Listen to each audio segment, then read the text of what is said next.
નાઇટ્રેટમાં રૂપાંતર કરવું પડશે. એટલે અડધો કલાક સુધી હવે આપણે એર પંપ ઉપર જઈ અને એર પાસો આ ફ્લાસ્કમાં ટ્રાન્સફર કરેલું આ દ્રાવણ કે જેમાં અડધો કલાક સુધી આપણે આ પ્રકારે આ એર પંપની ગોઠવણી મુજબ એમાં એર પસાર કરી રહ્યા છીએ.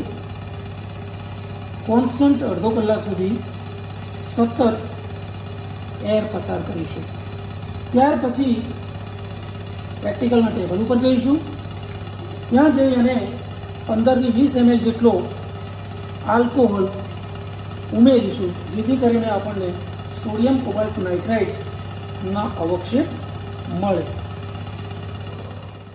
અડધો કલાક એર પસાર કર્યા પછી જ્યારે આપણે આલ્કોહોલનું દ્રાવણ ઉમેર્યું એટલે આપણને આ પ્રકારે સોડિયમ કોબાલ્ટ નાઇટ્રેટ